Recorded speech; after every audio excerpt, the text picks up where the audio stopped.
Bueno, Dios me los bendiga. Vamos a continuar con nuestra serie del libro Los Hechos. Vamos a estar en el tema número 27. Vamos a estar en Hechos 8.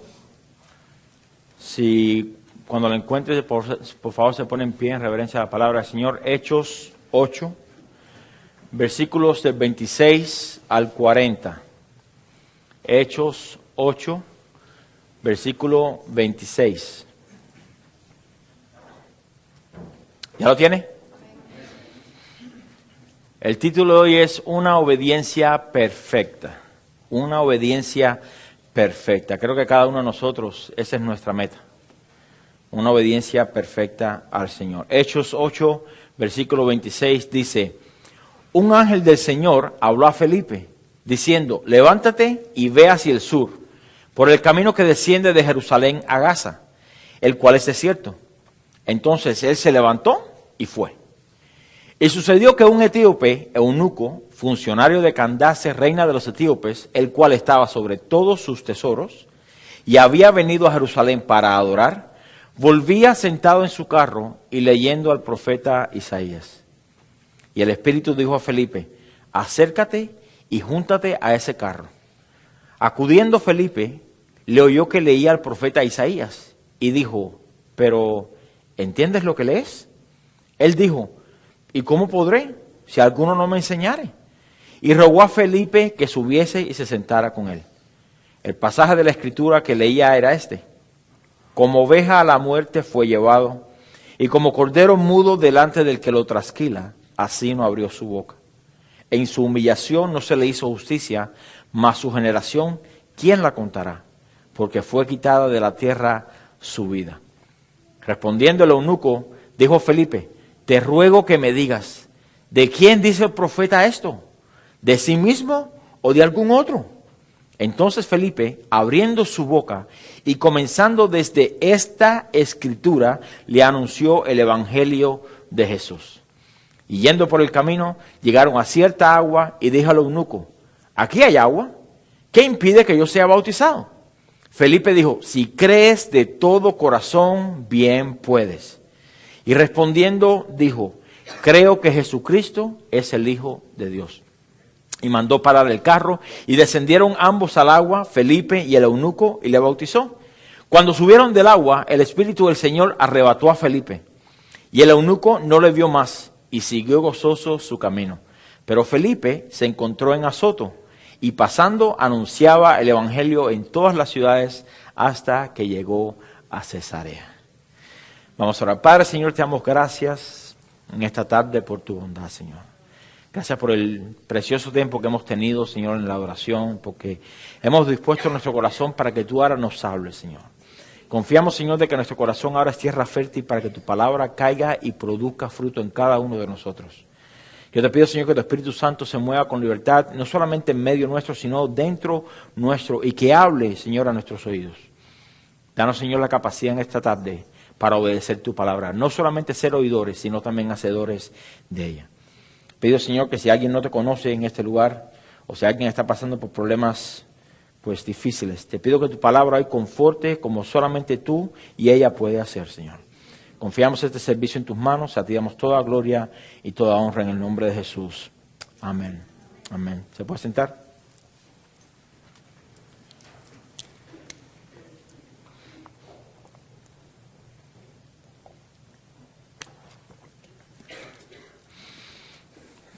¿Cuántos tienen frío?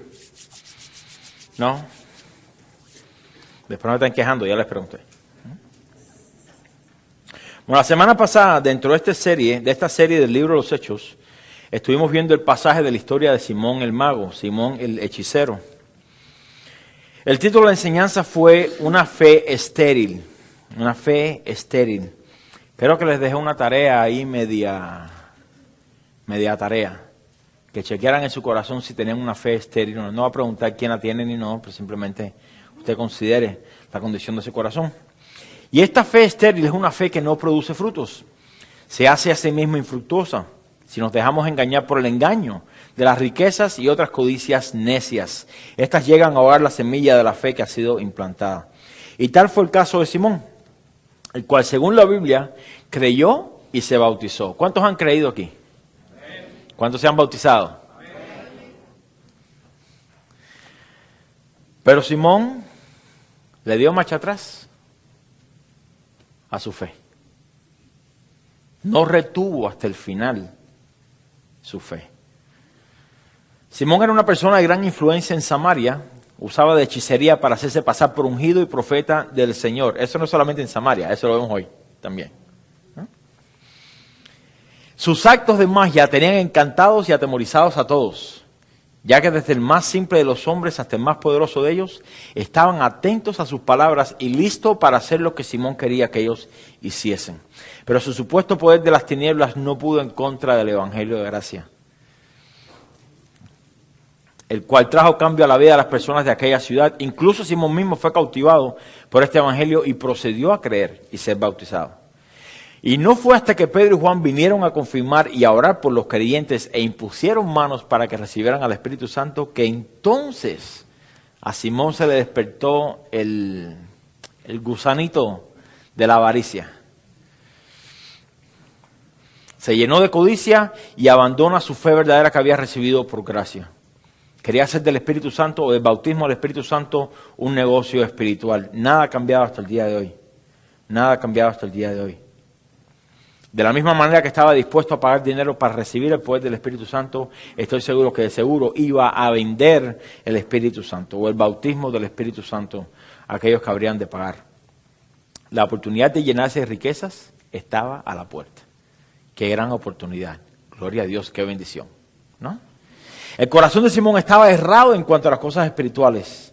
Dar de gracia o dar por gracia lo que de gracia o por gracia has recibido. Pero de la misma manera existen muchos cristianos dentro de las iglesias hoy que piensan que pueden comprar el Espíritu Santo con dinero o adquirir el favor de Dios con dinero o quizás posiciones de liderazgo en la iglesia con dinero. Estos nos van directamente con un cheque a decirle al pastor: yo quiero ser el apóstol de la iglesia. Ahí tiene un cheque, $2,000. No necesariamente así. Pero lo que sucede con esto es que amenazan con irse de la iglesia si uno los corrige de pecado, porque según ellos dan mucho dinero. Desafortunadamente esto es parte en muchas iglesias donde la gente se mide por su cantidad de dinero que dan y no según el carácter de Cristo formado en ellos. De la misma manera que a Dios no le interesa el dinero que nadie puede aportar. ¿Sí sabe eso, no? Que a Dios no le interesa su dinero. De la misma manera, cada pastor debería tener en cuenta que más vale que tales personas sean sacadas de la congregación. A esos necesitamos que la iglesia se llene de hombres de valor que puedan hablar las mismas palabras que el apóstol Pedro le dijo a Simón: tu dinero perezca contigo, porque has pensado que el don de Dios se obtiene con dinero. No tienes tu parte ni suerte en este asunto, porque tu corazón no es recto delante de Dios. Arrepiéntete pues de esta maldad y ruega a Dios si quizás te sea perdonado el pensamiento de tu corazón, porque en hiel de amargura y en prisión de maldad veo que estás. ¿Cuántos se encuentran ahí? Espero que ninguno. Cada uno de nosotros debemos estar apercibidos de nuestro corazón, porque de descuidar sus intenciones, de seguro nos llevará cautivos al mismo lugar de esclavitud de donde el Señor nos rescató. Simón queda registrado en la Biblia para que nosotros aprendamos que el simple hecho de haber hecho una profesión de fe, escuche bien, el simple hecho de haber hecho solamente una profesión de fe, el simple hecho de haber sido bautizado y de experimentar con nuestros propios ojos los milagros y las maravillas que Dios hace, no nos hace exentos de desviarnos. Esto no nos hace salvos. Esto solo demuestra que tal semilla ha caído a la orilla del camino o crecido en pedregales o entre espinos. No crece. Al contrario, cuando la semilla de la palabra de Dios ha caído en tierra fértil, entonces produce el fruto de la perseverancia en cuanto a la santidad.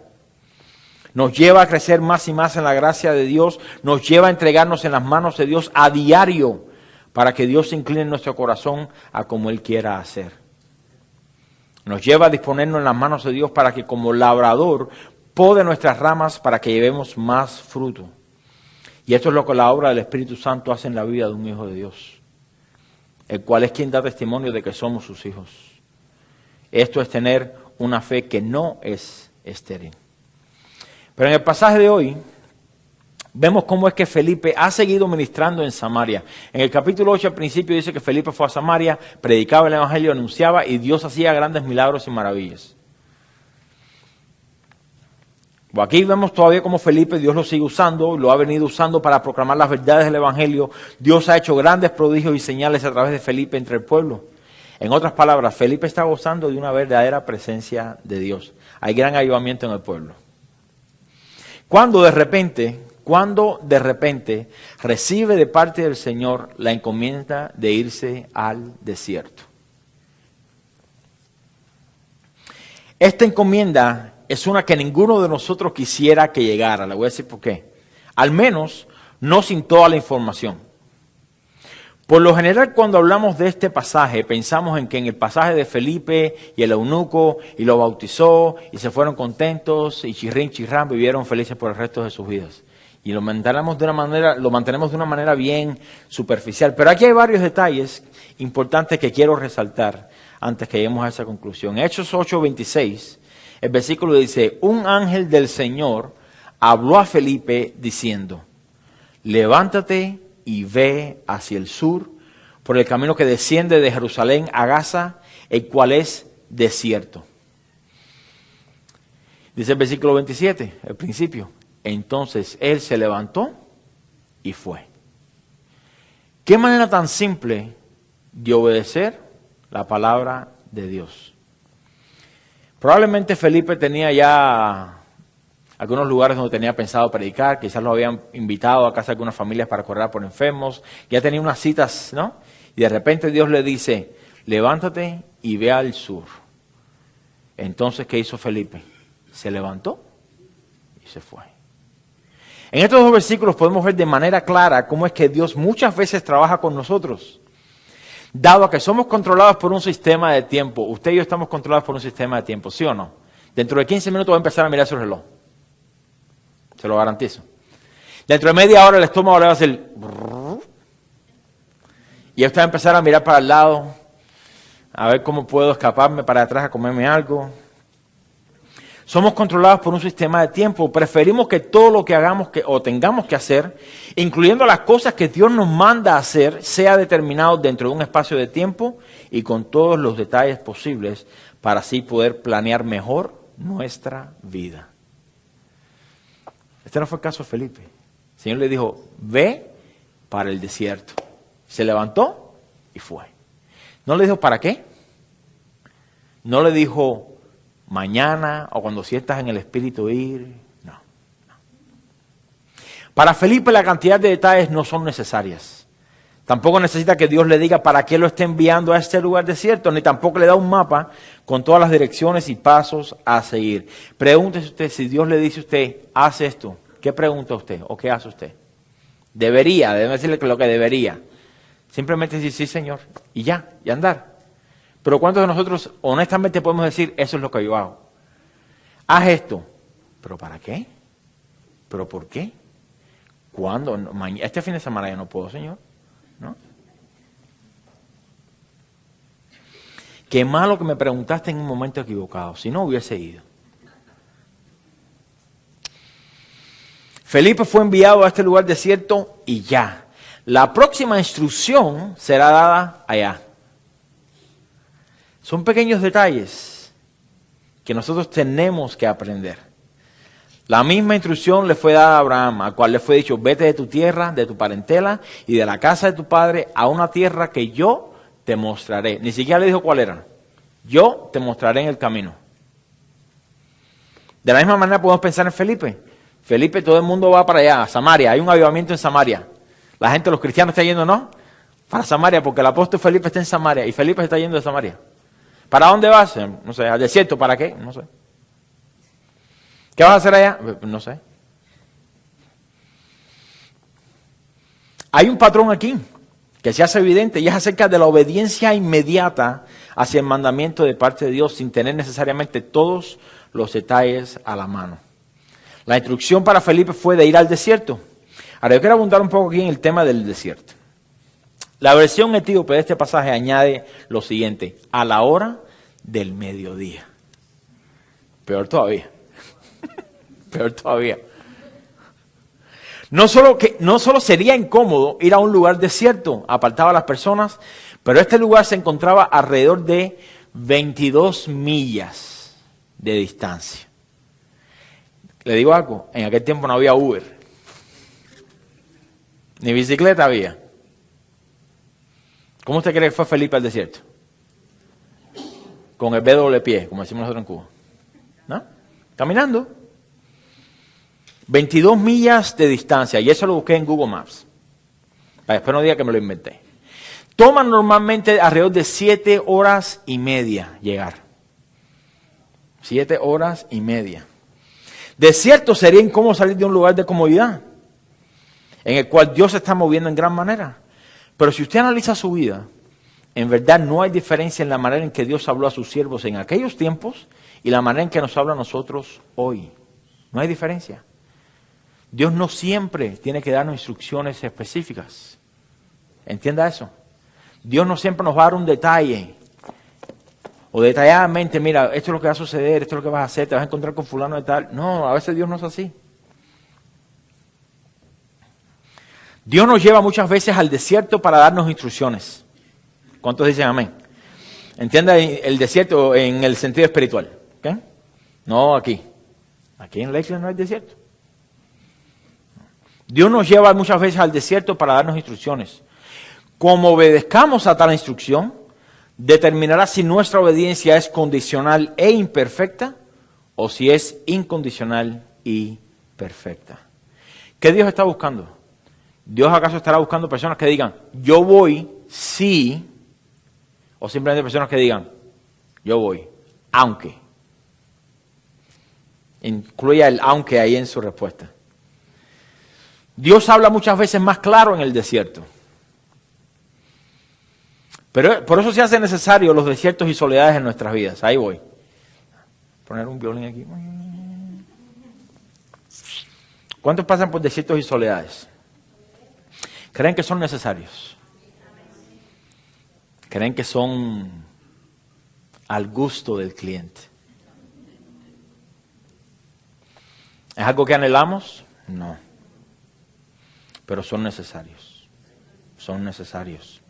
Y Dios usa esos desiertos, por así decir, en nuestras vidas para poder apartarnos y estar a solas con Él.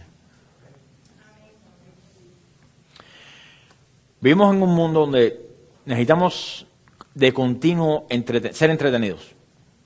Usted está en el carro, pone radio, quiere escuchar algo. Está en su casa, pone música. Si se siente aburrida, pues se mete en el Facebook. Siempre tiene que haber algo, constantemente hablando, entreteniendo nuestros ojos, haciéndonos sentir que no estamos solos. Al contrario, Dios, ¿qué hace? Dios quiere remover todas esas cosas a veces de nuestras vidas para que seamos solamente Él y nosotros, y nadie más. A menudo cuando Dios nos aparta del grupo de la iglesia, del grupo de amistades, o simplemente nos lleva por un camino solitario durante un tiempo, en el cual parece que todos nos han echado a un lado. ¿Sí se siente así a veces? Está llena de gente en la iglesia y usted se siente solo. O su casa está llena de gente y usted se siente solo. O tiene una cantidad de personas y familiares y amistades y a veces usted se siente completamente solo. De repente, ¿qué sucede? Nos llenamos de tristeza. Nos sentimos abandonados, Dios no me ama, Dios no me quiere, Dios se olvidó de mí. Pero en ese momento es en que debemos recordar que Dios mismo es quien nos está sacando fuera para encontrarse con nosotros y darnos direcciones más claras, que de otra manera no hubiésemos podido escuchar. En el desierto es que podemos mejor discernir el plan de Dios.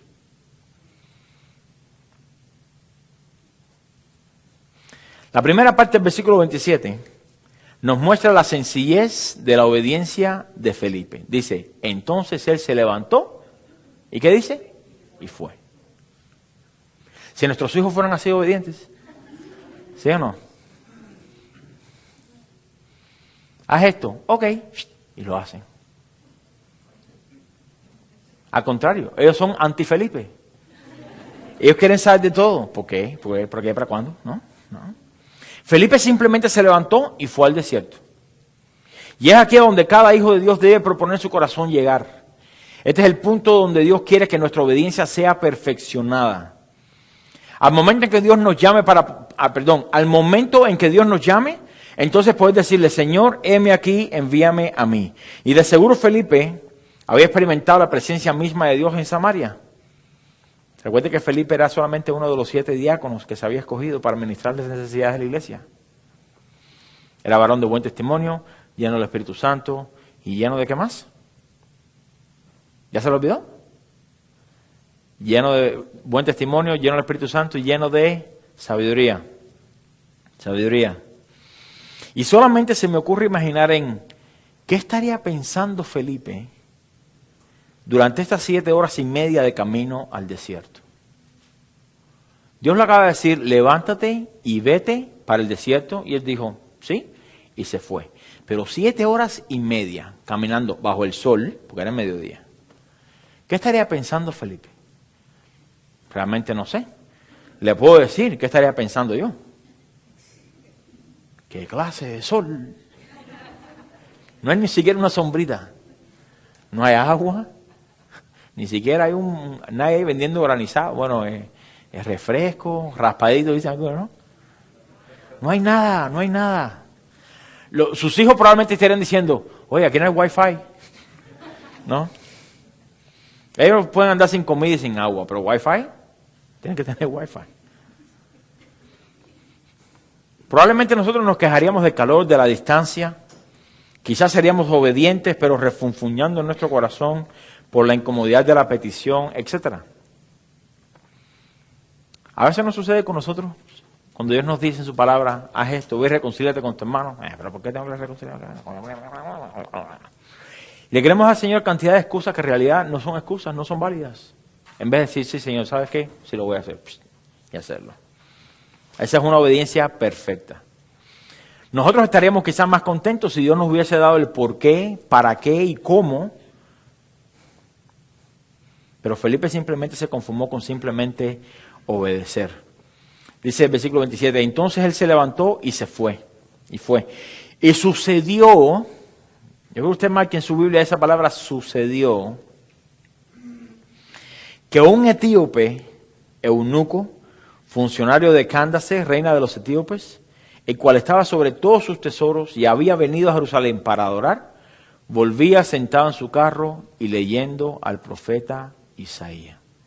Mira, usted dirá, oye, qué casualidad que en el momento que Felipe llegó, pasó el carruaje. Qué casualidad. ¿Cree usted que es casualidad? Ahora, yo creo, no lo tengo aquí en mis notas, pero voy a mencionar algo. ¿Qué hubiese sido de la vida espiritual del eunuco? Y a usted le leí la historia al principio. Si Felipe hubiese dicho, no, a mediodía no, con ese sol que hay, no. Me da insolación. Yo voy a las 5, cuando baja el sol. ¿Qué hubiese pasado con la vida del eunuco? ¿No hubiesen coordinado ahí? ¿Sí o no? Póngase a pensar que muchas veces nuestra desobediencia no necesariamente nos afecta a nosotros, pero puede afectar el plan de Dios para otra persona. Y es por eso que nuestra obediencia tiene que ser como perfecta, incondicional. En Dios no hay casualidades. No existe tal cosa como la coincidencia, ni la buena suerte. Si usted tiene buena suerte o mala suerte, mire, eso no existe. A lo mejor usted no está de acuerdo, pero no tiene que estar de acuerdo. Qué mala suerte que me botaron del trabajo por no ir a trabajar ayer. Eso no es mala suerte. Eso es mala administración del tiempo. ¿No? En ese mismo momento estaba pasando por allí un etíope en su carruaje. Y este etíope era un alto funcionario de una familia real en Etiopía. Este hombre era eunuco. ¿Qué es un eunuco? Cricket. Es un hombre que había sido castrado. ¿Ok? No voy a entrar en muchos detalles porque... Pero métase en Google y búsquelo. O no se meta en Google y no lo busque. Ya lo dije ya, ¿no? Un eunuco es un varón que ha sido castrado. Y por lo general, mientras eran pequeños, le voy a una pequeña historia, en China, ¿qué sucedía? Había regiones donde la gente era bien pobre y no tenían de qué vivir. Y esto en los años de la Edad Media se hizo muy popular. ¿Por qué? Porque los padres querían que los niños tuvieran una mejor vida. Y la única manera de tener una mejor vida era trabajando en el palacio real. Entonces los padres de chiquitico, ¿qué hacían? Lo hacían eunucos. No le voy a decir cómo. Lo hacían eunucos. A ver si, no era que era garantizado, a ver si podía trabajar en el palacio. Los eunucos en el palacio o en los palacios estaban normalmente a cargo de las doncellas, estaban a cargo de los jóvenes, de las jovencitas, de las sobrinas del rey, de las hijas del rey, etcétera, etcétera, etcétera. Era la única manera de poder tomar una posición alta dentro de un imperio o la posición alta dentro de un palacio de los reyes. Y esta posición de eunuco dentro de un imperio era una posición muy bien pagada, muy bien pagada. Ahí veo algunos. ¿Cuánto? ¿Ah? Era muy bien pagada, ya que esta persona estaba, como le dije, a cargo de las personas de gran valor dentro del imperio. Eso lo puede ver en el libro de Esther, está en la Biblia. Dado a que su varonilidad había sido quitada, podía ser confiado con ellas, o podían haber confiado a estas muchachas. Estos, según su edad y fidelidad, podían llegar a tener altos puestos políticos dentro del imperio. Y este eunuco había sido prosélito, había sido convertido por parte de los judíos y por tal razón venía a las fiestas de Jerusalén. Probablemente durante años participaba de las fiestas, pero algo había sucedido diferente en estas fiestas. El Espíritu Santo se había derramado y la iglesia había comenzado. Ya iba de regreso a su tierra y pues venía ahí medio aburrido, ¿no? Leyendo el profeta Isaías, no entendía lo que estaba leyendo. Como muchos de nosotros quizás cuando leemos la Biblia no entendemos lo que está diciendo. La primera vez que yo tomé una Biblia en mi mano, traté de leerla sin ser cristiano, no entendía absolutamente nada. Y alguno de ustedes quizás puede decir, igual que yo, no entendía absolutamente nada. El contacto de judíos con eunucos se remonta a los tiempos del profeta Jeremías, al libro de Reyes, Isaías y de Daniel. Y lo más probable es que debido a su influencia muchos de ellos conocieron acerca de Dios, acerca de Dios. Si usted está participando en los estudios bíblicos se dará cuenta que hemos estado hablando acerca de conocer a Dios, no acerca de Dios. Pero en su camino de regreso venía leyendo al profeta Isaías, o al menos en aquel tiempo la Biblia no se había imprimido, ¿así se dice? Sí, ¿verdad? Se había impresionada, impresada, impreso. No se había puesto en otros papeles. Probablemente tenía una copia. Versículo 29 dice, y el Espíritu dijo a Felipe, yo creo que usted piense aquí, Felipe acaba de caminar 7 horas y media, llegó al desierto y está ahí parado esperando a que Dios le dé la próxima instrucción. Quizás él ve el carruaje que viene caminando y dice, bueno, está en su... ¿no? Y de repente Dios le dice, acércate y júntate a ese carro. Ahora Felipe tiene que correr. ¿Sí o no? No ha comido por 7 horas, bueno, no sabemos, ¿no? Pero asumimos, no ha comido por 7 horas y media, tremendo sol, y ahora tiene que correr. Entonces, se dice, acudiendo Felipe, quiere decir, obedeciendo y apurándose Felipe, le oyó que leía al profeta Isaías y dijo, pero ¿entiendes lo que lees? Está fuera del carruaje, ahí está la ventanita, o sea, que ponía, usted lo ha visto en las películas, donde tiene la cortinita y cierra, ¿no? Entonces él está escuchando que está leyendo el profeta Isaías en voz alta, ¿no? ¿Cómo lee su Biblia usted en público? ¿No? Entonces, pues Felipe le pregunta, ¿entiendes lo que lees? Y él dijo, ¿y cómo podré si alguno no me enseñare? Y rogó a Felipe que subiese y se sentara con él. Note una vez más que Felipe obedeció enseguida a la voz de Dios, enseguida. Ahora es el Espíritu Santo dentro de él, con el cual estaba lleno, que le dirige hacia el carro del etíope. Y de ahí viene la importancia de ser llenos del Espíritu Santo. Para poder discernir los tiempos en los que Dios nos quiere colocar. Si vivimos vidas separadas de la comunión del Espíritu Santo, ¿cómo podemos discernir entonces? ¿Cómo podemos discernir entonces su voz? Usted y yo vivimos en una sociedad donde hay muchas voces que compiten por la voz de Dios. Si usted se dará cuenta de eso. Usted tiene un problema, una dificultad. Usted tiene un problema, una dificultad. Normalmente, ¿qué usted hace? Usted empieza a consultar a todo el mundo. Quizás no llama a Walter Mercado porque ya hemos hablado en contra de eso. Pero a lo mejor consulta a otra gente.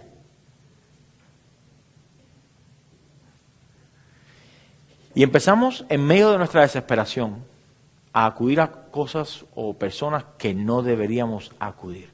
Se siente solo, ¿a quién normalmente acude? A personas. Y esas personas por lo general no son personas, o puede que no sean personas que amen a Dios. Me decía, es que me siento solo, que me siento sola. Necesito compañía. ¿Y qué hace? Mete la pata donde no tenía que haberla metido. ¿Sí o no? Entonces, te vas a encontrar con muchas personas que te van a decir, pero es normal, ¿quién no peca? ¿Quién no lo hace? Dios entiende, y todas esas excusas, ¿no? Y la voz de Dios está aquí gritando a gritos, no. Pero como no escuchamos, porque hay tantas voces hablando, perdimos entonces la noción de que realmente tenemos que escuchar la voz de Dios. Fue en ese lugar desierto que el Espíritu habló a Felipe a que simplemente se acercara al carro. Pero nota que el Espíritu nunca le dio instrucciones de que predicara, nunca. Simplemente le dijo, acércate al carro. Sino que entonces este deseo de presentar a Cristo o de predicar a Cristo era algo nato en la vida de estos cristianos. Dios se encargará de decirnos a dónde tenemos que ir, lo que tenemos que hacer y cuándo, pero siempre debemos nosotros estar dispuestos a presentar defensa de lo que creemos. Se lo voy a volver a repetir. Dios se encargará de decirnos, ve aquí, haz esto, haz aquello, pero siempre tiene que estar dentro de nosotros el deseo de siempre querer presentar defensa de lo que creemos. En otras palabras, tenemos los oídos abiertos a la voz de Dios, a la dirección, y nuestro corazón listo para cuando se abra la oportunidad, ¿qué? Presentar defensa. Ahora, no lo haga como Juan el Bautista, ¿no? Arrepentíos, partida de pecadores, ¿no? Sino que con gracia, con mansedumbre, dice la Biblia, que poder entrar y compartir. Amén. Así no se va a convertir nadie. ¿Okay? Felipe no hizo nada extraordinario, escuche, Felipe no hizo nada extraordinario, sino que puso en práctica lo que en verdad era. ¿Qué era Felipe? Un evangelista. ¿Qué era Esteban? Un evangelista.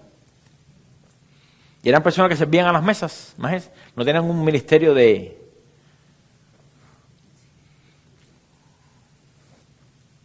No, servían a las mesas, pero cada persona que trabaja en la casa de Dios siempre tiene que estar listo y dispuesto y preparado para presentar defensa. Porque usted nunca sabe cuándo se le va a presentar a alguien y decirle, mira, yo no entiendo bien esto de la iglesia, explícame bien, o yo no creo en Dios por esta razón o por la otra. Usted tiene que estar preparado para presentar defensa, ¿no?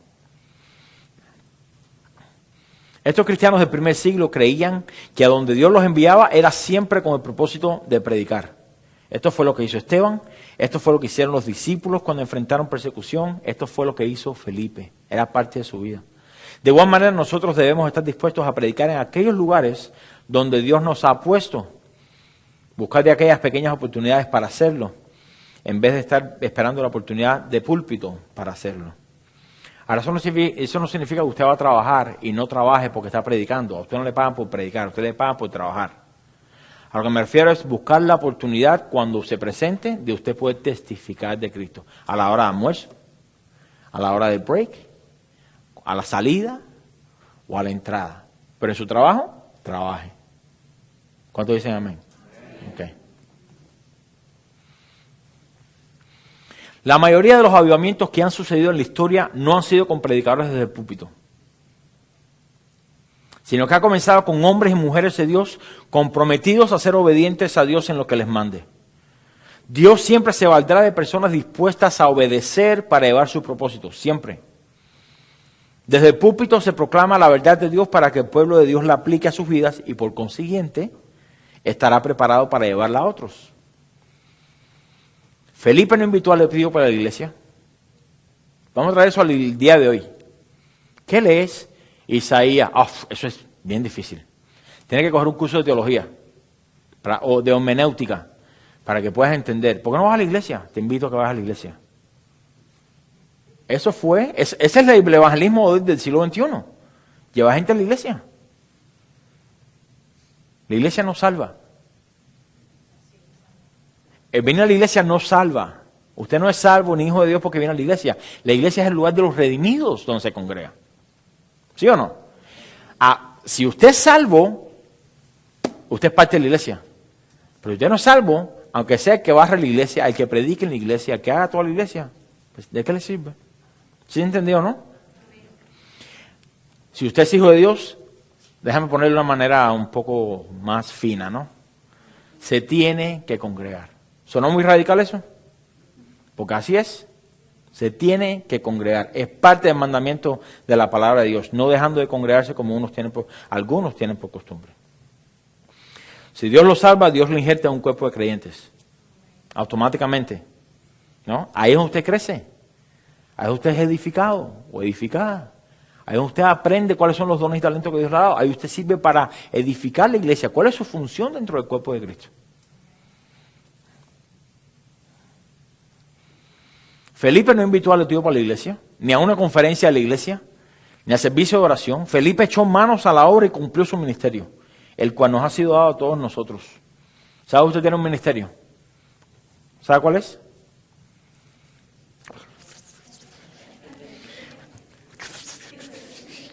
Segunda de Corintios 5, vaya conmigo ahí, por favor. Con esa convicción. Segunda de Corintios 5, versículo 17. Y esta es parte de la palabra de la exhortación que traía nuestra hermana Alberto al principio, con la gran comisión. En eso vamos a abundar un poco más adelante. Segunda de Corintios 5, 17. ¿Ya están ahí? ¿Quiénes están en Cristo? Okay. Dice, de modo que si alguno está en Cristo, nueva criatura es. Mire, por fuera usted luce igualito. ¿Ok? Igualito. Bueno, no necesariamente. Porque hay veces que el gozo del Señor está en nosotros y se refleja en nuestro rostro. ¿Sí o no? Pero usted sabe a qué me refiero, ¿no? Las arrugas no se le van, las canas no se le van, ni los callos tampoco se le van, ¿no?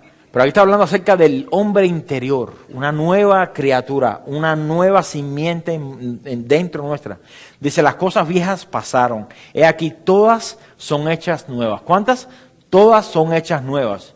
Y todo esto proviene de Dios, quien nos reconcilió consigo mismo por Cristo y nos dio el ministerio de la reconciliación. Ahí se lo depositó a usted, el ministerio de la reconciliación.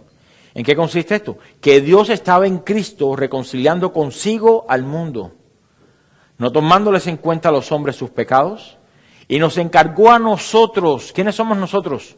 Los redimidos. Nos encargó a nosotros la palabra de la reconciliación. Así que somos embajadores. Esa palabra a todo el mundo le gusta. Piensan en lo político, embajador. ¿No? Significa enviados en representación de. Así que somos embajadores en nombre de Cristo. Como si Dios rogase por medio de nosotros, os rogamos en nombre de Cristo. Reconciliados con Dios. El llamado del hombre más sublime siempre será reconciliados con Dios. Porque las cosas de este mundo son pasajeras. Usted vive un mundo que es temporal. Temporal. Usted ha sido creado para ser eterno. En el momento que usted muera, su alma va a una eternidad. Sea con Dios o separado de Dios. No hay lugar en el medio, no hay lugar en el centro, no hay lugar de espera, no existe nada de eso. Una vez que muere, juicio. O está en Cristo o está fuera de Cristo. El versículo 21 dice, al que no conoció pecado, por nosotros lo hizo pecado, para que nosotros fuésemos hechos justicia de Dios en él. Mire, en este último versículo es donde muchas otras religiones, por así decir, que supuestamente llevan a Dios, que no llevan a Dios, pero que dice la gente que llevan a Dios, es aquí en este versículo donde caen al piso. Porque aquí no está hablando simplemente de pedirle perdón al Señor. Esto lo he enseñado varias veces. A veces cuando converso con las personas, la gente me dice, bueno, es que yo le pido perdón a Dios todos los días. ¿Y eso no te hace hijo de Dios? Para nada. A menos que seamos imputados, dados la justicia de Cristo, nueva criatura, nuevo nacimiento, no podemos entrar al reino de los cielos. No podemos entrar. ¿No? Y aquí es donde está lo que dice el versículo. Él no conoció pecado, por nosotros los hizo pecado. Quiere decir que Cristo entonces en la cruz tomó ¿qué? Nuestra naturaleza pecaminosa, nuestro pecado. Y ahora ¿qué nos da? El intercambio perfecto nos da la justicia de Cristo. Ahora cuando usted se para delante de Dios en el día de juicio, Dios ve a quién? A Cristo. Pase, mijo, ¿no? Ponérselo bien. Pero cuando vio a Cristo en la cruz, ¿a quién vio? A nosotros. Alguien tuvo que pagar. Alguien tuvo que pagar. Esto es lo mismo que estaba dispuesto a hacer Felipe, reconciliar a este etíope con Dios. El funcionario etíope había venido a orar en Jerusalén, pero en verdad no conocía a Dios claramente y Dios había enviado a Felipe como embajador suyo. Lo envió 7 horas y media, ¿no? Lo envió para que a través de la predicación del Evangelio y creyendo en él, fuera reconciliado. Versículo 32 dice, regrese conmigo a Hechos 8. El pasaje de la Escritura que leía era este. Ahora deja una pausa ahí y vaya conmigo a Isaías 53, que es el pasaje en su totalidad de lo que está hablando. Isaías 53, versículo 1.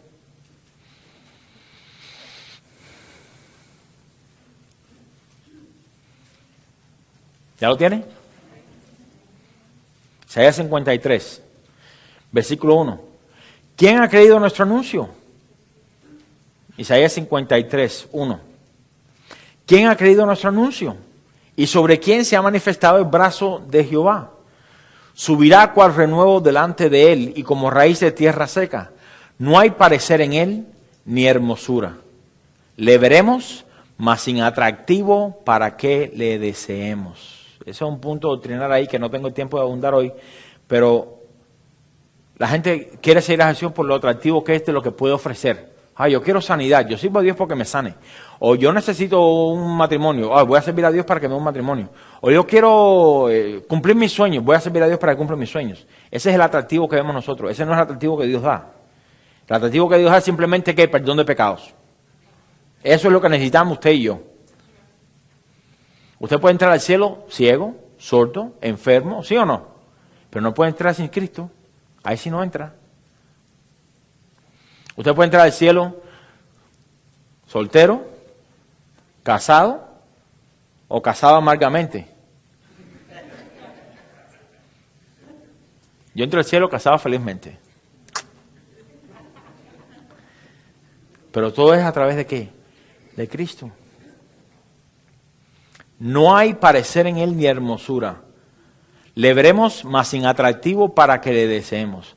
Versículo 3, despreciado y desechado entre los hombres, varón de dolores, experimentado en quebranto, y como que escondimos de él el rostro. Fue menospreciado y no lo estimamos. Ciertamente llevó él nuestras enfermedades y sufrió nuestros dolores, y nosotros le tuvimos por azotado, por herido de Dios y abatido. Mas él herido fue por nuestras rebeliones, molido por nuestros pecados. El castigo de nuestra paz fue sobre él, y por su llaga fuimos nosotros curados. Todos nosotros nos descarriamos como ovejas, cada una se apartó por su camino, mas Jehová cargó en él el pecado de todos nosotros. Angustiado él y afligido, no abrió su boca. Como cordero fue llevado al matadero, y como oveja delante de sus trasquiladores enmudeció y no abrió su boca. Por cárcel y por juicio fue quitado, y su generación, ¿quién la contará? Porque fue cortado de la tierra de los vivientes, y por la rebelión de mi pueblo fue herido. Y se dispuso con los impíos su sepultura, mas con los ricos fue en su muerte, aunque nunca hizo maldad, ni hubo engaño en su boca. Versículo 10. Con todo eso, en otras palabras, aún a pesar de todo eso, Jehová quiso quebrantarlo, sujetándolo a padecimiento. Cuando haya puesto su vida en expiación por el pecado, verá linaje, vivirá por largos días, y la voluntad de Jehová será en su mano prosperada. Verá el fruto de la aflicción de su alma y quedará satisfecho. Por su conocimiento justificará a mi siervo justo a muchos y llevará las iniquidades de ellos. Por tanto, yo le daré parte con los grandes, y con los fuertes repartirá despojos, por cuanto derramó su vida hasta la muerte y fue contado con los pecadores. habiendo él llevado el pecado de muchos y orado por los transgresores. Este es el pasaje que estaba leyendo el eunuco.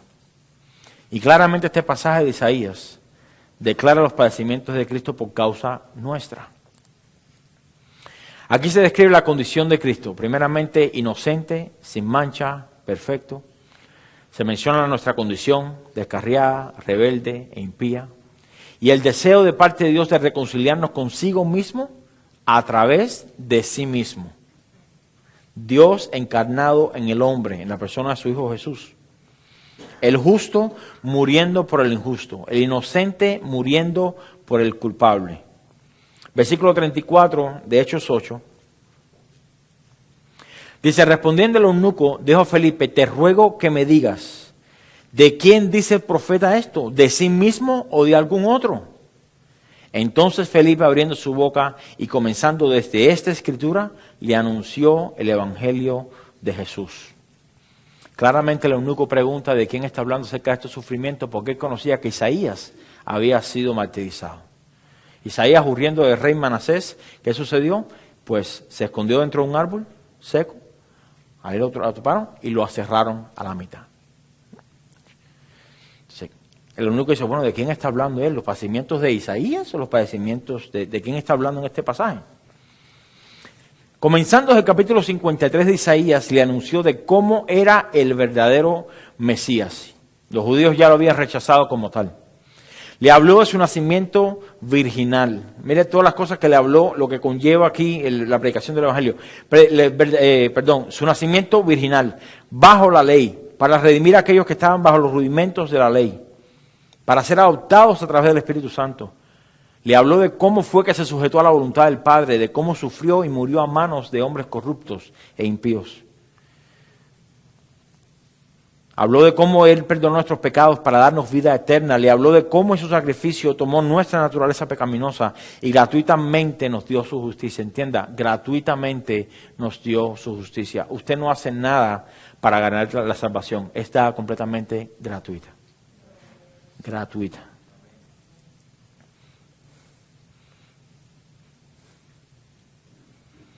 Le habló de cómo fue sepultado, de cómo resucitó al tercer día y de cómo ascendió a los cielos delante de sus discípulos y ahora está sentado a la diestra del Padre intercediendo por nosotros día y noche. Le habló de que ese mismo Jesús regresará una vez más, sin relación al pecado, para llevarnos con Él y así estar siempre juntos por toda una eternidad. Le habló de que en lo que Cristo regresa por sus redimidos, Él ha edificado una iglesia, dándole ordenanzas y sacramentos a seguir. Aquí está hablando acerca de la Santa Cena y los bautismos. Y ha constituido en ella apóstoles, profetas, evangelistas, pastores, maestros, con el fin de que cada hombre sea preparado, entrenado para toda buena obra. Todo eso lo conlleva el Evangelio. Por eso no entiendo a las personas que dicen, yo creo en Dios, pero no me congrego. El otro día tuve una reunión con una señora y me decía, caímos en el tema breve, y me decía, yo soy cristiana nacida de nuevo. Y eso me sacó un poco como que de onda porque, bueno, por razones obvias. Y yo le dije, pero explícame cómo que eres nacida de nuevo, ¿dónde te congregas? Siempre mi pregunta es, ¿dónde te congregas? Oh, yo no me congrego. Oh, ok. ¿Vivirá en Marte o en Júpiter? No, no se puede congregar. No, yo no me congrego, por las personas siempre dan razones, ¿no? Y traté dentro de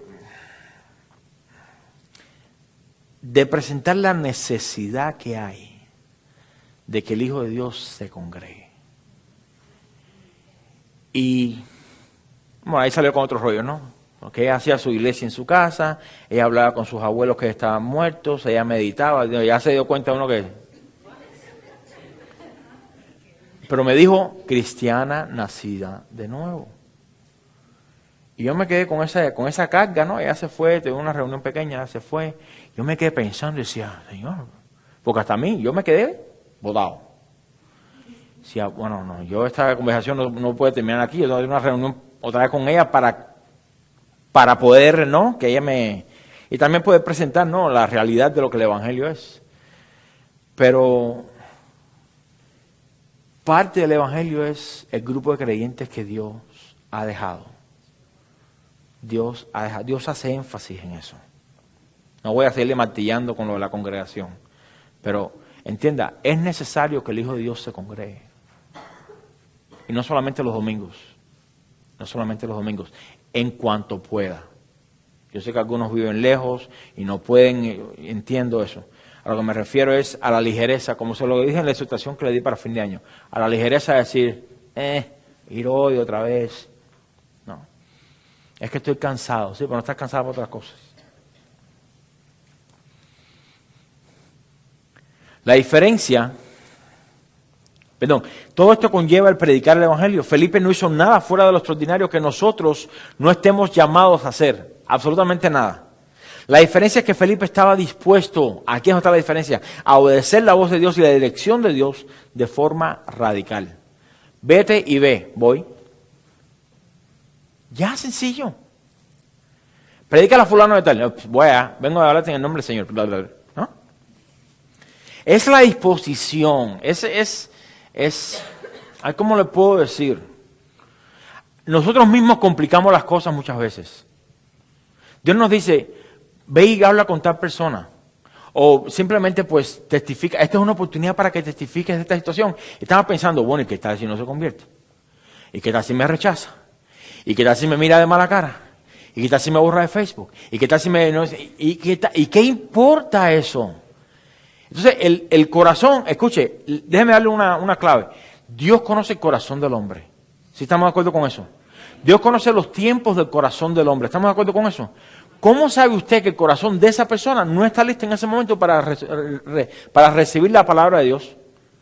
Y usted dice, no, es que ¿cómo voy a predicar? Yo no sé predicar. Yo no sé ni cómo se escribe iglesia. Hasta con falta de ortografía le escribo. Pero ese no es el punto. El punto es la disposición de decir, Señor, lo que tú me mandes a hacer, eso hago. Y ya, usted se sorprenderá de las cosas que Dios puede hacer con un corazón que sea dispuesto a obedecer.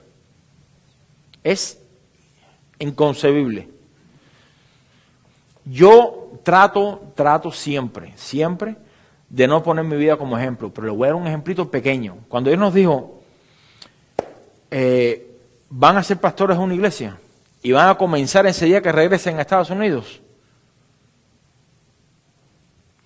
Yo tenía toda una serie de excusas que podía haber dado y me podía haber inventado muchas más para no hacerlo. Y dentro de todo mi confusión, ¿cómo es que Dios me va a llamar a mí a pastorear una iglesia? A mí. ¿No? Si hubiese llamado, no sé, a Saúl o a Esteban o a Alejandro, pero a mí. Sin embargo, nuestra obediencia fue, ok, con las patas así temblando, ¿no? Ok, yo lo hago, ¿no?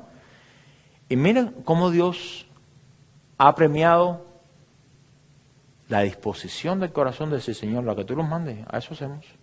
Y no hacemos nada más, y ustedes que están aquí lo saben, no hacemos nada más que predicar el Evangelio, nada más. No hacemos campañas de evangelización, no hacemos para crecer a la gente, nada. De eso se ocupa Dios. Nuestro trabajo es decir sí cuando Dios nos manda. Bien sencillo. ¿Cuántos están dispuestos a decir sí? Cuando Dios mande. Ok.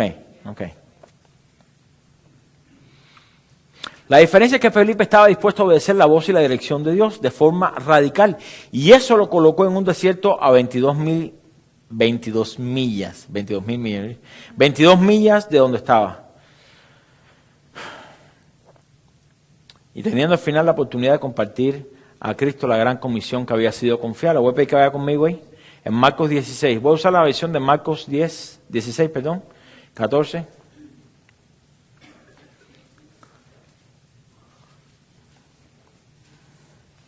Mis hermanos Alberto usó Mateo 28, pero voy a usar Marcos 16 por la simple razón de que menciona algo ahí que me es útil para el resto de la enseñanza.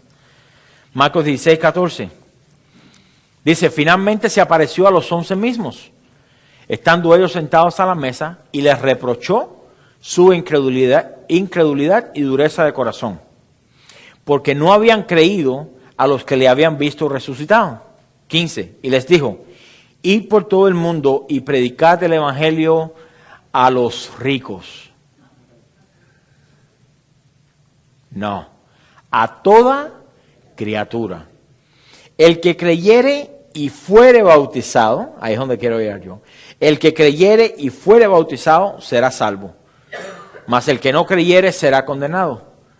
Y por supuesto la parte de eso que le gusta a todo el mundo, ¿no?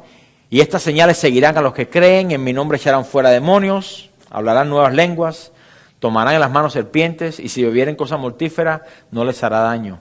Sobre los enfermos pondrán sus manos y sanarán. El que crea y sea bautizado. Bueno, recuerde que para los cristianos del primer siglo no se contaba la conversión como genuina a menos de que fuera bautizado. El bautismo era la señal visible delante de testigos de que el creyente había sido sepultado juntamente con Jesús en su muerte y resucitado en una nueva vida. El Señor mismo lo había declarado en el Evangelio de Marcos y también lo vemos en el Evangelio de Mateo.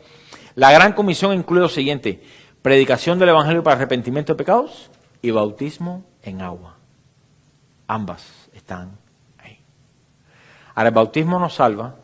El bautismo es la señal pública delante de la iglesia de que, y también de sus familiares, de que usted ha sido ahora hecho una nueva criatura. De la misma manera que el Señor fue sepultado y resucitó, usted muere a su vida y usted ha resucitado una nueva criatura. Es simplemente un simbolismo, ¿no? Ambas de estas dos acciones, creer y ser bautizado, si son genuinas, conllevan a la obediencia al Señor. Versículo 36, regrese conmigo a Hechos 8, versículo 36. Dice, y yendo por el camino, llegaron a cierta agua, y dijo el eunuco, aquí hay agua, ¿qué impide que yo sea bautizado? No sabemos qué tipo de agua era.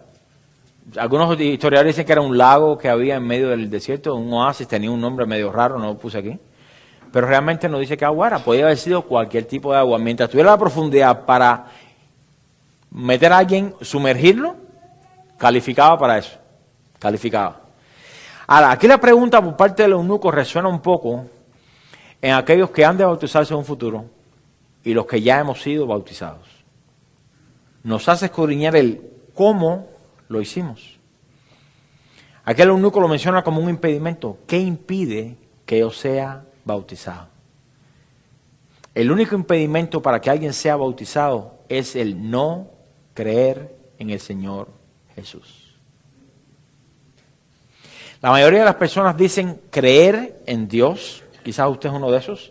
Yo creo en Dios. Pero la Biblia dice que aún los demonios creen y tiemblan. Por lo tanto, tal creencia en Dios debe ser acompañada de algo para que sea genuina y verdadera. Vaya conmigo a Romanos 10, por favor. Romanos 10.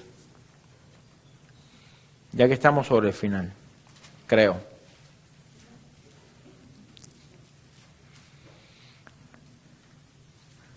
Eso fue una prueba, un examen. Romanos 10 dice lo siguiente, comenzando en el versículo 8. Esta es la palabra de fe que predicamos. Que si confesares con tu boca que Jesús es el Señor y creyeres en tu corazón que Dios le levantó de los muertos, serás salvo. Porque con el corazón se cree para justicia, pero con la boca se confiesa para salvación. Pues la Escritura dice, todo aquel que en él creyere no será avergonzado. Porque no hay diferencia entre judío y griego, pues el mismo que es Señor de todos, es rico para con todos los que le invocan. Porque todo aquel que invocar el nombre del Señor será salvo. ¿Cómo pues invocarán a aquel en el cual no han creído? ¿Y cómo creerán en aquel de quien no han oído? ¿Y cómo oirán sin haber quien les predique? ¿Y cómo predicarán si no fueren enviados? Como está escrito, cuán hermosos son los pies de los que anuncian la paz, de los que anuncian buenas nuevas. ¿Cuál es nuestro trabajo? Anunciar La respuesta a eso no depende de nosotros. Aquí el versículo 16 dice, mas no todos obedecieron el evangelio. Pues Isaías dice, Señor, ¿quién ha creído a nuestro anuncio? Así que la fe es por el oír y el oír por la palabra de Dios. Ciertamente, aquí vemos el estándar de lo que significa creer en Dios. Usted le pregunta a alguien, ¿tú crees en Dios? Ah, sí, yo creo en Dios. Vamos a decir, ¿verdad? Vamos a hacerte un examen. Es más, vamos a hacernos un examen. A ver si en realidad creemos en Dios. Aquí dice, si confesares con tu boca y creyeres en tu corazón. Yo creo que la primera parte es bien explícita, por así decir, en muchas iglesias donde la gente le dice, ven, repite una oración de fe, ya confesaste con tu boca, completamente salvo. ¿No? El apóstol Saúl, ahora es el apóstol Saúl. ¿No? Y han envasado completamente que el cristianismo viene simplemente por hacer una profesión de fe o por repetir una oración. Eso se practica todavía hoy mucho en muchas iglesias. El peligro de eso es el siguiente.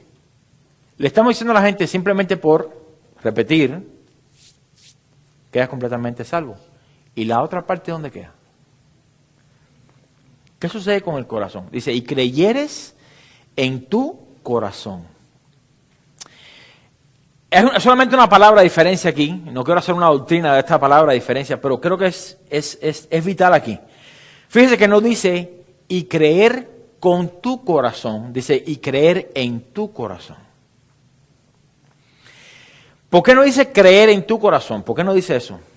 Bueno, nuestro corazón es inestable. ¿Sí o no? Usted a lo mejor llegó a la iglesia hoy con tremenda cara de felicidad. Gloria a Dios. Y ya lo veo hoy con cara larga. Su corazón es inestable. Hoy está contento por algo, mañana está triste. Hoy está feliz con su esposo, mañana lo quiere. Hoy está pidiendo que Dios le dé un trabajo y está contento cuando se lo dio. Y mañana está renegando, hay que otra vez a trabajar.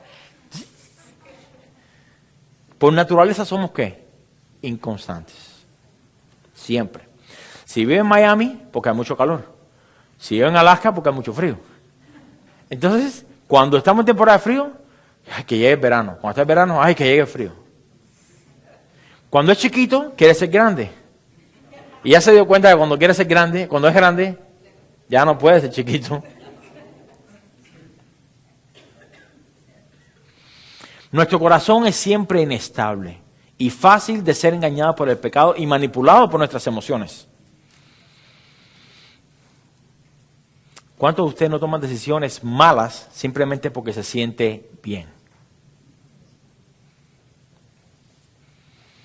No te comas esa pizza. El colesterol te va, mira, ay, pero está tan buena. ¿Sí o no?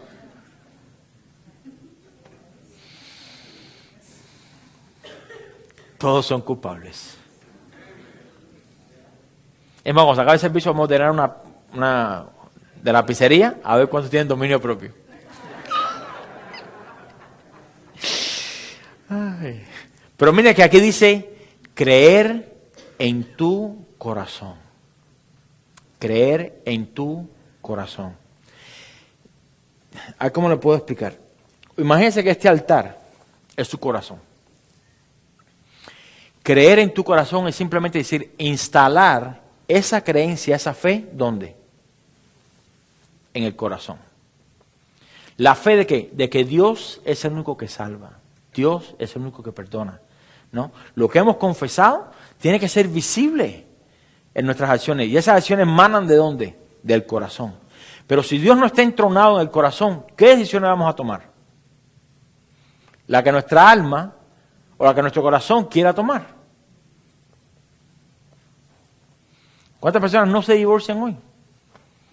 Pues dejarse llevar por su corazón.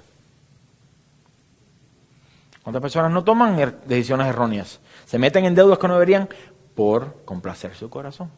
No tengo el dinero, pero la amo tanto, le voy a comprar una casa y no tengo con qué pagarla.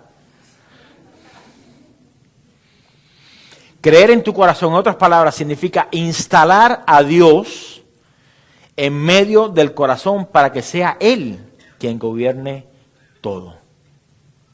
Todo. Es simplemente hacerle así al corazón suyo. Mire, sacarlo de aquí y decirle. Y tomar a Dios y hacer así. A partir de ahora se va a hacer lo que éste diga y no lo que se diga. ¿Sí me está entendiendo? Eso es lo que significa creer en tu corazón. El corazón es referido aquí como el asiento de las emociones, la voluntad y los sentimientos. Por tanto, yo creo en mi corazón, es decirle a nuestras emociones, a nuestros sentimientos y a nuestra voluntad, Dios es el Rey en este lugar. Usted no entendió. Muchos cristianos desafortunadamente se quedan con la primera parte de la condición para ser salvos, lo cual significa confesar con tu boca. Y el corazón se queda de la misma manera. Por tanto, cuando viene la tentación, ¿a quién van a obedecer? Al corazón, la voluntad, los sentimientos. Nos volvemos esclavos de nuestros sentimientos. Esta confesión hace referencia a la confesión de nuestros pecados hacia aquel que es el único que los puede perdonar, pero nunca dejan que Dios sea rey en sus corazones. Le voy a decir algo. Ellos confiesan a Dios como Salvador. ¿Quién es su Salvador? El Señor es mi Salvador. Y apelan al perdón de pecados. No, Él me salvó de mis pecados. Pero nunca lo tienen como Señor ni como Rey. Porque no quieren abandonar su vieja manera de vivir. Ambos, escuche, ambos tienen que estar presentes para que haya fruto de una verdadera conversión. La confesión de nuestros pecados y los frutos de arrepentimiento. Van de la mano. Van de la mano. Él pregunta, ¿qué impide que yo sea bautizado? Versículo 37. Felipe dijo, si crees de todo corazón. Mira esa frase, todo corazón. Es una de las cosas que el primer mandamiento encierra cuando Jesús lo reduce a 2. Amarás al Señor tu Dios con todo ¿qué? Tu corazón, con todo tu corazón. Dios no puede evitar un corazón dividido. No es que no pueda, Él no va a evitar un corazón dividido. O eso o aquello. Felipe dijo, si crees de todo corazón, bien puedes. Y respondiendo dijo, creo que Jesucristo es el Hijo de Dios. Y mandó parar el carro y descendieron ambos al agua, Felipe y el eunuco, y le bautizó. Si crees de todo corazón. ¿Qué dijo el eunuco? Creo que Jesucristo es el Hijo de Dios. Esta afirmación es la respuesta misma a la presentación del Evangelio. Mire, este versículo 37, dependiendo de la Biblia que usted tiene, a lo mejor no aparece en su Biblia. ¿Cuántos tienen aquí que no aparece ese versículo 37? Palabra de Dios para todos no creo que la tenga, ni la Nueva Versión Internacional. No tiene ese versículo. ¿Todos tienen Reina Valera, me imagino, o que tienen ese versículo? Ok. Este versículo 37 no se encuentra en muchas versiones modernas. Incluso la Biblia, menos mal que nadie tiene esa Biblia, ¿no? Porque muchos de los testigos de Jehová usan ese tipo de Biblia. Y también omite esta declaración de parte del eunuco. Sin embargo, esta declaración es vital para nosotros porque nuestra vida eterna depende de esta declaración. Creo en el Señor Jesús con todo mi corazón y que es el Hijo de Dios. Esta es la misma declaración que Pedro hizo cuando el Señor le preguntó quién decían ellos que Él era. ¿Qué le dijo Pedro? Tú eres el Cristo, el Hijo del Dios viviente. Sobre esta revelación de quién Dios es y lo que Cristo ha hecho por nosotros es que la iglesia se sostiene. Es que usted se sostiene como cristiano. Es lo que lo marca usted diferente de otras religiones, donde tienen que ganar acceso para que Dios los ame. No, nosotros servimos a Dios porque ya Él nos amó a nosotros. No tenemos que trabajar para ganar la salvación. No, Dios nos salvó, por ende entonces ahora es fruto de nuestra salvación. Es invertido. Usted nunca puede comprar el favor de Dios, nunca podrá comprar la salvación del Señor. Dios tuvo que venir y hacerlo por nosotros. En el momento que una iglesia comienza a echar a un lado los fundamentos de la fe sobre los cuales la iglesia ha sido edificada, es en el mismo momento en que el fundamento sólido en el cual una vez estuvo se vuelve arenoso, y es en el mismo momento en que llegan los pleitos, las contiendas, las lluvias, los vientos, las aguas. ¿Y qué sucede con esa iglesia? Se desmorona, se cae, sufre gran pérdida. Grande es su ruina.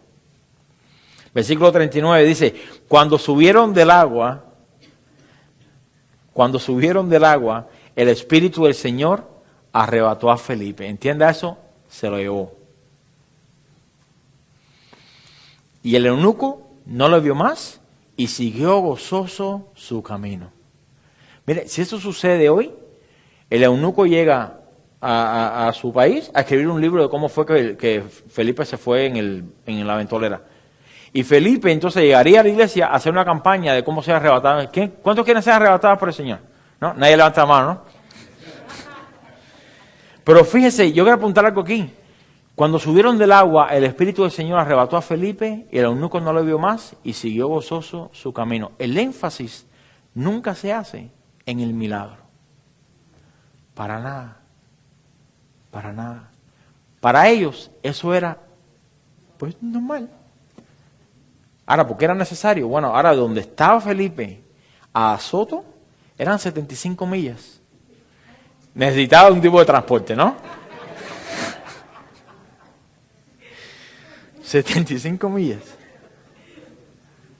Dice el versículo 40, pero Felipe se encontró en Azoto y pasando, ¿qué hacía? Anunciaba el evangelio en todas las ciudades hasta que llegó a Cesarea. ¿Qué es lo que decía? En el día de hoy hubiese llegado, no, aquí vine. ¿Cómo mismo se fue? ¿Cómo usted cree que llegó? ¿Se puso a pensar? Como mismo se fue, supongamos, ¿no? Se fue en una nube, llegó una nube. No salió una gaveta, no, como mismo llegó. Él podía haber hecho, quizás, pero el énfasis nunca fue en milagros. Fíjese, le voy a decir una cosa. Cuando una iglesia enfatiza sobremanera los milagros, lo que le está quitando valor a la cruz. Porque entonces enseña a la gente a buscar a Dios por lo que Dios puede dar, en vez de por lo que Dios ya dio. ¿Sí o no? En eso, ahí es donde nosotros deberíamos, nuestro énfasis está en ¿dónde? En agradarle a Dios por lo que ya Él hizo, no por lo que va a hacer mañana, ni pasado, por lo que ya hizo. Si Dios no nos sanara más nunca nuestras enfermedades. Gloria a Dios. Si Dios no contestara más ninguna de nuestras peticiones. Esto al contrario con muchos pastores por ahí, ¿no? Pero obteniendo la salvación, sabiendo que esta vida es temporal, y tenemos una vida después de esta sin lágrimas, sin dolor, sin pecado, sin sufrimiento, ¿no le hace a usted rebasar el tiempo que está aquí? ¿Qué son 100 años comparado con una eternidad? No, se nos hace difícil, ¿no? Cristo vino a darnos lo que necesitábamos, perdón de pecados. Porque ya estábamos condenados. Cada uno de nosotros nacimos condenados. Nacimos condenados. Claramente este es un suceso milagroso. Dios arrebató a Felipe y lo llevó a otra ciudad. Esta ciudad de Azoto se encuentra a 34 millas de donde se encontraba Felipe, lo cual apuntaba a la urgencia de la predicación del evangelio para los gentiles. Y de ahí de esa a Jerusalén, me confundí, ahí eran 75 millas. Oye, pero 34 millas son cantidad de millas también. Pero aún así, con todo este gran milagro de la transportación, el énfasis mayor en este pasaje apunta a la conversión y bautizo del eunuco. Yo escuché una vez un predicador que dijo lo siguiente. Le preguntó a la congregación, ¿cuál usted cree que es la mayor señal de fe? ¿Cuál es el milagro más grande que la fe produce? La sanación de un cojo, la resurrección de un muerto, la restauración de un matrimonio, etcétera, la concepción de hijos. Y él dijo, están todos equivocados.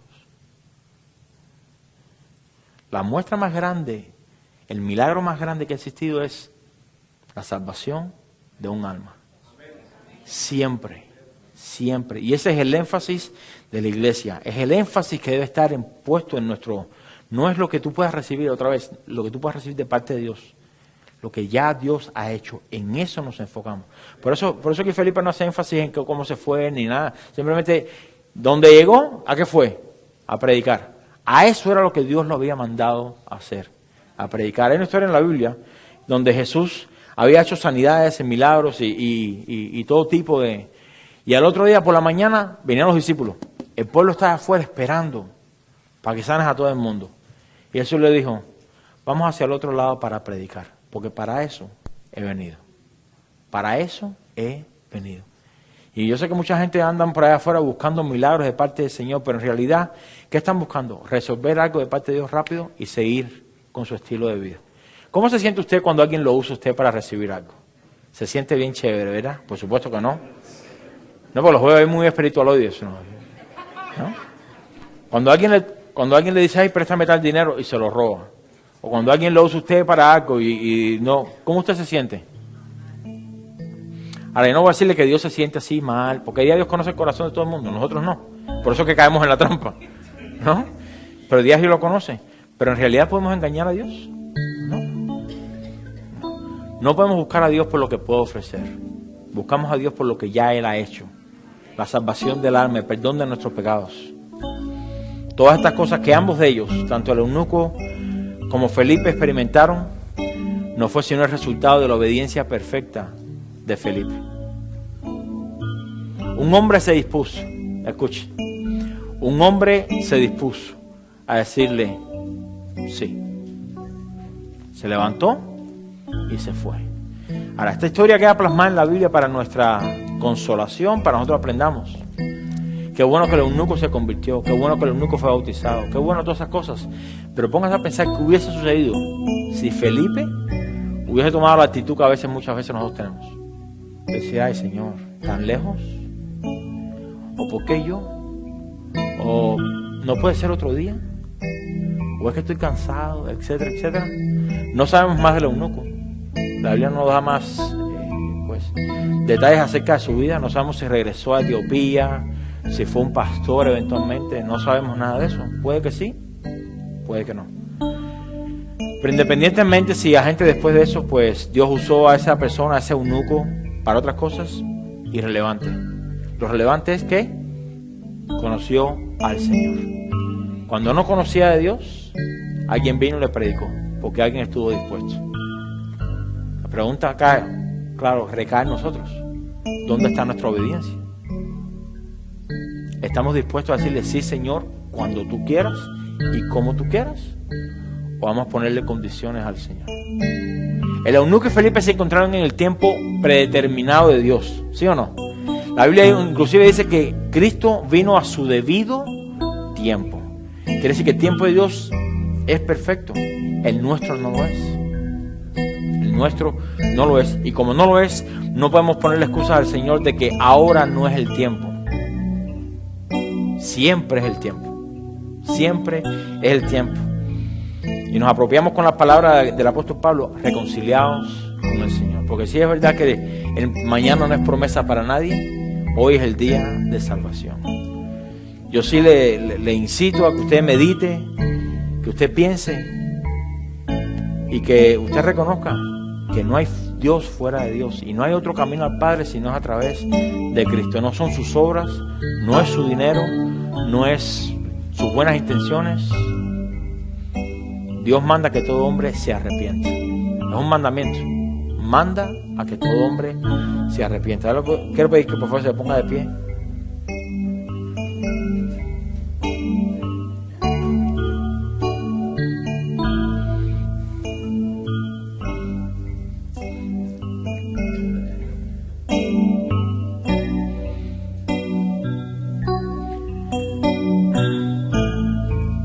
Primeramente quiero orar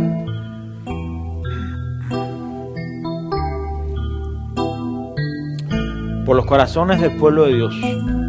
Esto es para aquellas personas que conocen a Dios, porque nuestro corazón muchas veces se desvía y confiamos en nuestra propia opinión y queremos hacer nuestros propios deseos y nuestra propia voluntad.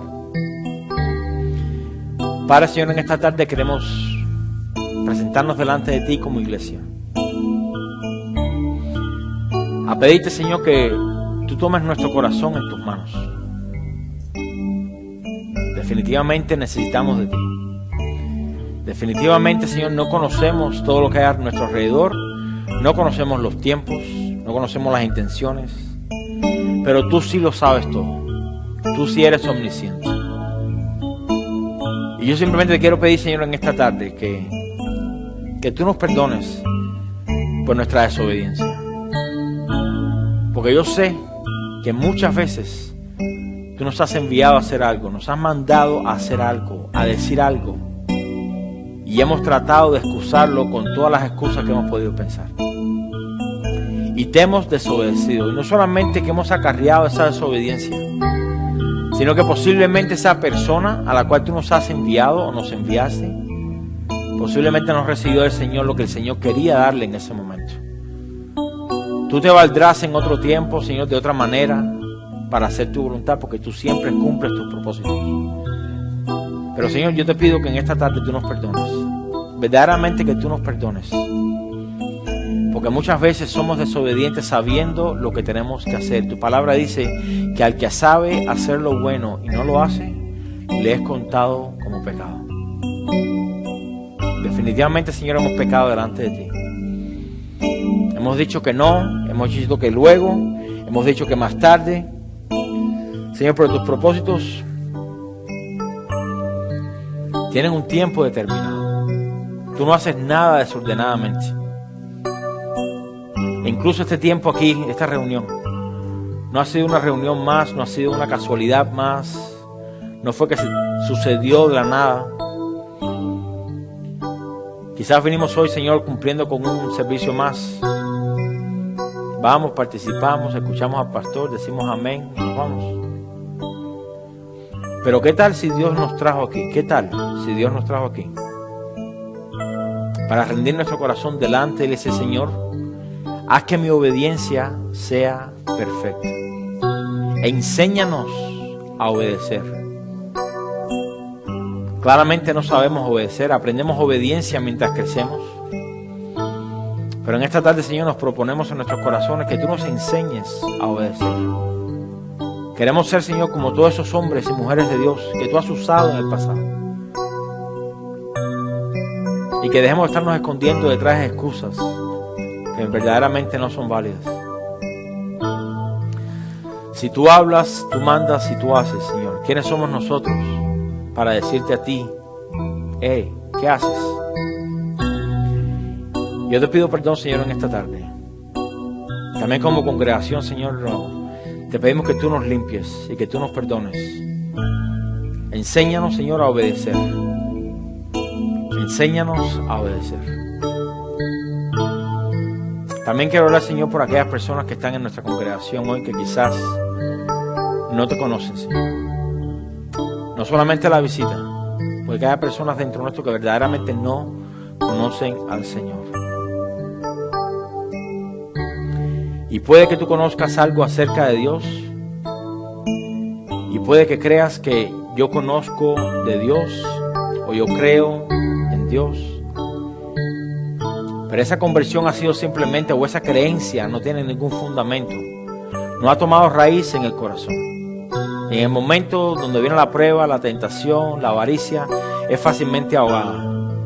Tendemos a obedecer las concupiscencias de nuestros corazones. Tendemos a deshonrar el nombre de Cristo. Es imposible, Señor, obedecer tu palabra si el Espíritu Santo no mora dentro nuestro. El Espíritu Santo nos guía hacia toda verdad.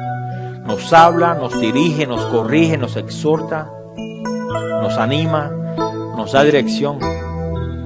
Pero solamente de Él participan aquellos que han nacido de nuevo. Aquellos cuya maldad ha sido perdonada. Aquellos cuya iniquidad ha sido borrada. Aquellos que han sido sellados con el Espíritu Santo. Padre, yo te pido que en el nombre de Jesús, si hay personas dentro nuestro que no te conocen, que no tienen el Espíritu Santo, que no tienen convicción de pecado, claramente no te conocen. Y por ello, Señor, pedimos en esta tarde que sean reconciliados para contigo. Padre, que de alguna manera Que de alguna manera tu palabra, Señor, quede sellada en sus corazones.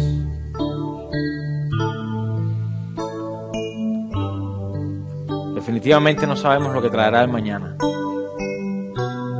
Ni tampoco queremos servirte por temor. Queremos servirte por amor. Por amor tú diste a tu Hijo. Por amor viniste a este mundo. Por amor nos reconciliaste, Señor, contigo. Por amor, Señor, queremos servirte a ti.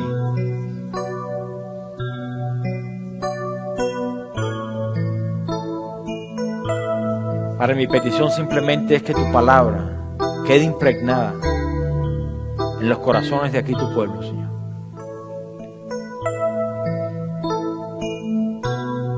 Que no tan fácilmente vayamos a nuestros hogares y nos olvidemos de lo que tú nos has mostrado en el espejo de tu palabra, Señor. Que nuestra condición esté delante de ti a diario, Señor. Que hoy sea el día de salvación. Que hoy sea el día de salvación.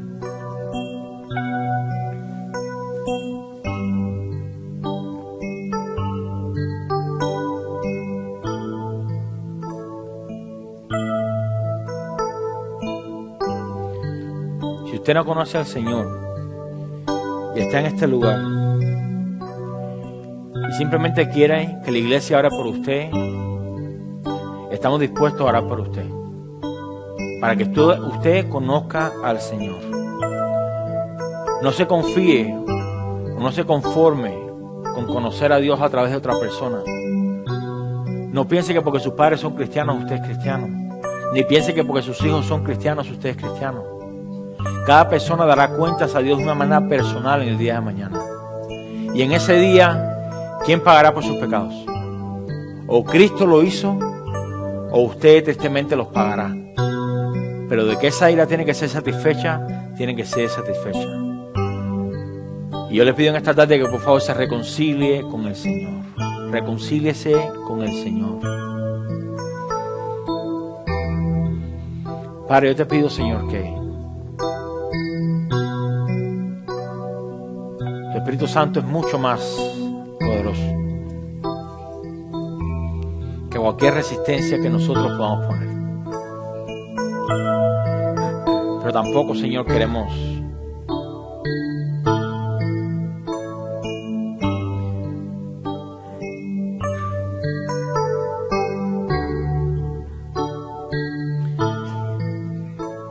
Señor, yo te pido que tu Espíritu Santo haga la obra que tiene que hacer en cada uno de nosotros, tanto para salvación, como para comunión, o como para restauración, Señor. Yo te doy gracias por este tiempo, Señor. Yo te doy gracias por este servicio. Te doy gracias, Señor, porque tú has sido exactado desde el principio hacia el último final. Amén, Señor, que se hará en este lugar. Te doy gracias por tu misericordia, por tu amor y por tu gracia. Claramente son inmerecidas. Claramente lo son. Pero gracias, Señor, te damos porque nos vamos convencidos de que tú has escuchado nuestras oraciones. De que tú has hecho la obra en cada uno de nosotros en este lugar, Señor. Tu palabra nunca regresa a ti vacía. Siempre cumple el propósito para el cual tú la envías. Yo te doy gracias, Señor, en esta tarde por eso, por tu fidelidad. Que tu fidelidad no depende de nuestra fidelidad. Tu fidelidad depende de tu carácter, de quien tú eres. Así, Señor, te pido que de regreso a nuestros hogares nos lleves con bien, con bendición. Que en esta semana, Señor, tú nos enseñes aquellas áreas donde tendemos a decir que no o a excusar. Enséñanos a tener una obediencia perfecta, genuina, radical, porque realmente no sabemos cómo tú quieres usarnos hasta que digamos sí y nos dispongamos en tus manos, Señor. Así que te pido que tú nos des oportunidades en esta semana para obedecer, aún en las cosas pequeñas. Ahí, Señor, formamos nuestro carácter obediente. Ayúdanos, te pedimos en esta tarde, Señor. Solos no podemos hacerlo.